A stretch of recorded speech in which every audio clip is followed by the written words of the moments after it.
নমস্কাৰ মই প্ৰিয়ংকা ভৰালী পোনপ্ৰথমতে সকলোকে ধন্যবাদ জ্ঞাপন কৰিছো যোৱাকালি যি টক শ্ব' হৈছিলে সেই টক শ্ব'ত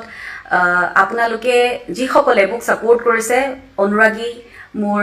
ৱেল উইচাৰ্ছ সকলোকে মই আন্তৰিক ধন্যবাদ জ্ঞাপন কৰিছো কিন্তু মই এই মুহূৰ্তত এই ভিডিঅ'টো শ্বেয়াৰ কৰিবলৈ বাধ্য হৈছো অন্য এটা কাৰণত যোৱাকালিৰ অনুষ্ঠানটো শেষ হোৱাৰ পিছত আমাৰ প্ৰাগ নিউজৰ এমডি সঞ্জীৱ নাৰায়ণ ডাঙৰীয়াই আমাক অনুষ্ঠানটো হৈ যোৱাৰ পিছত বিশেষভাৱে তেখেতে মোক ব্যক্তিগতভাৱে মোক কৈছিলে যে যি হল তুমি তোমাৰ কবলগীয়াখিনি কলা আমাক পাৰ্সোনালি তুমিও বেয়া নাপাবা আৰু আশা কৰো তুমিও আমাক বেয়া নোপোৱা মইও কলো যে মই বেয়া পাবলগীয়া কথা যিখিনি আছিলে মই তাৰ কাৰণে মই উত্তৰ দিবলৈ আহিলো কলো আৰু তেওঁলোকে মোক অতিথি হিচাপে সেইখিনি শেষ মুহূৰ্তত তেওঁলোকে মোক সুন্দৰভাৱে তেওঁলোকে বিদায় দিওঁতে তেওঁলোকে সেইখিনি সময়ত এখন ফটো একেলগে তুলিছিলে ভদ্ৰতাৰ খাতিৰত মইও তুলিছো তেওঁলোকৰ লগত কিন্তু মই এটো কথা বুজি পোৱা নাই এই ফটোখন লৈ আজি তেওঁলোকে শ্বেয়াৰ কৰি পেলাই কি বুজাব বিচাৰিছে ইয়াৰ আৰত ৰহস্য কি যেতিয়া প্ৰথম গম পাইছো সঞ্জীৱ নাৰায়ণ ডাঙৰীয়াই এখন ফটো তেওঁ শ্বেয়াৰ কৰিছে তেতিয়া মই তেখেতক ব্যক্তিগতভাৱে ফোন কৰি কৈছো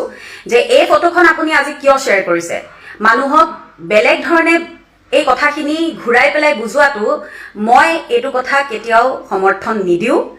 ফটো এখন তুলি পেলাই তেওঁ আজি হেখন ফটো শ্বেয়াৰ কৰাটো মই ভাল পোৱা নাই গতিকে মই তেখেতক ব্যক্তিগতভাৱে হেতু কথা প্ৰশ্ন কৰিলো তেখেতে তেতিয়া ক'লে হ'ব মই এখন ফটো গুছাই দিম কিন্তু ইতিমধ্যে হেখন ফটো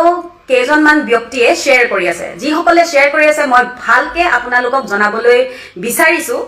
মোৰ নিচিনা সাধাৰণ গায়িকা এগৰাকীৰ প্ৰয়োজনো নাই বুজাবুজি কৰিবৰ কাৰণে আমি কষ্ট কৰি উঠা মানুহ কষ্ট কৰি যাম নাই আগতে বুজাবুজি কৰিছিলো নাই কৰি আছো নাই কৰিম ভৱিষ্যতলে আৰু ব্যক্তিগতভাৱে মই মোৰ ফালৰ পৰা সম্পূৰ্ণভাৱে আপোনালোকক জনাই দিছো বিশেষকৈ সঞ্জীৱ নাৰায়ণ ডাঙৰীয়া আৰু প্ৰাগ নিউজক মই জনাইছো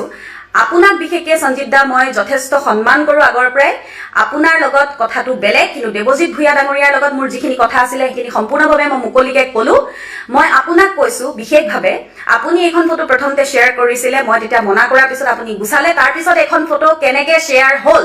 আৰু কি বুজাইছে মই এটো কথা আপোনাক সুধিব বিচাৰিছো আপুনি স্পষ্টভাৱে কওক যে মোৰ আপোনাৰ লগত বুজাবুজি হৈছিলে নে আপোনালোকৰ অনুষ্ঠানটোৰ লগত বুজাবুজি হৈছিলে কাৰণ মই জনাতটো মই তেনেকে যোৱা নাই গতিকে আপুনি আৰু আপোনাৰ প্ৰাগ নিউজৰ সেই ব্যক্তিসকলক মই সুধিব বিচাৰিছো আপোনালোকে স্পষ্টভাৱে এখিনি সম্পূৰ্ণভাৱে মানুহক মুকলিকে কওক আৰু মোৰ বুজাবুজি কেতিয়া আপোনালোকৰ লগত নাছিল কাৰো লগত নাছিল নাই এতিয়া আছে নাই আগলে হ'ব আৰু মই ব্যক্তিগতভাৱে আপোনালোকক জনাও যে কোনো দিনাই আপোনালোকৰ প্ৰাগ চেনেলৰ কোনো অনুষ্ঠানত যাতে মোক নেমাতে মোৰ অনুষ্ঠান যাতে আপোনালোকে লাইভ নকৰে মোৰ গান যাতে আপোনালোকে নবজায় সম্পূৰ্ণভাৱে মই ব্যক্তিগতভাৱে আপোনালোকক বয়কট কৰিছো ধন্যবাদ